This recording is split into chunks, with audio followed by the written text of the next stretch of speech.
Akala ko na Matigas ulo mo, ha?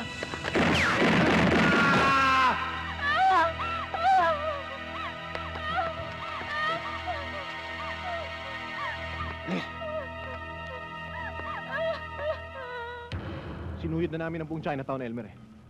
Pero wala pa rin makapagturo sa amin kung saan namin maaaring makita si Abigail.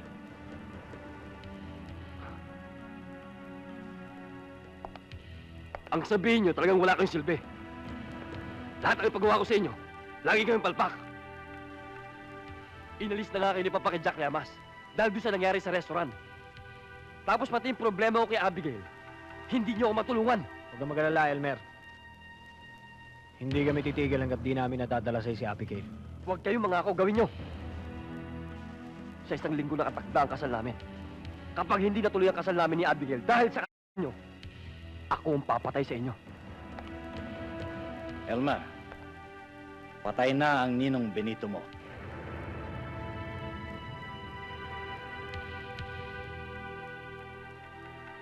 Si Jack Llamas.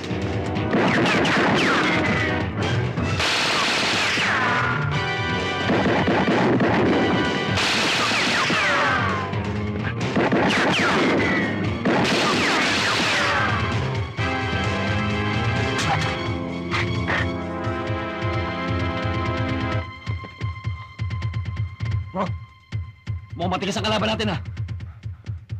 Hayaan mo siya. Tutal bayad na tayo. Scared na tayo. Tara!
Ako?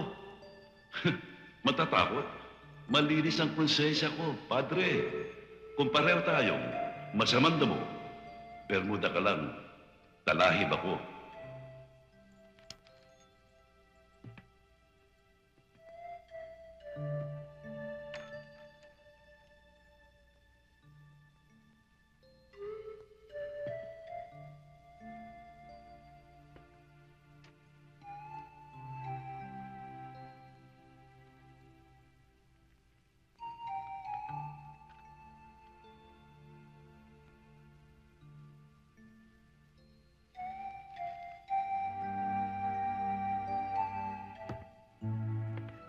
Kampay!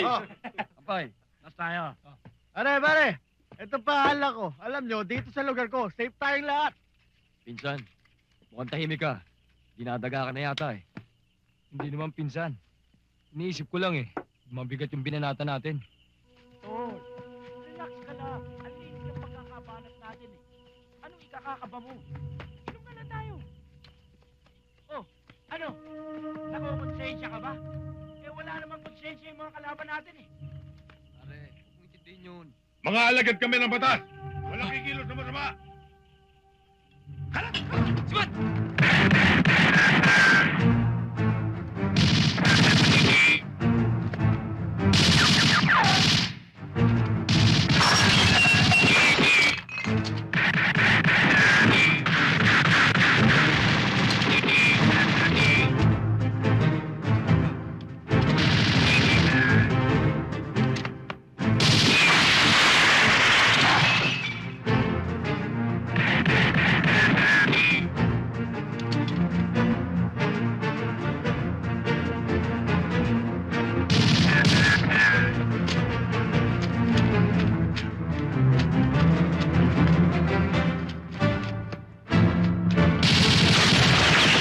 Kamali ka ng kilos bata. Aanurin ka sa tubig. Tigil! Laban niyo bang baril niyo? Baba! Magandang balita, Judge. Nahuli na mga suspects na pumatay kay Judge Solomon. Sino raw? Ang pamilya Laredo. Sinasabi ko na nga ba? Nakadetain sila ngayon sa PC Stockade.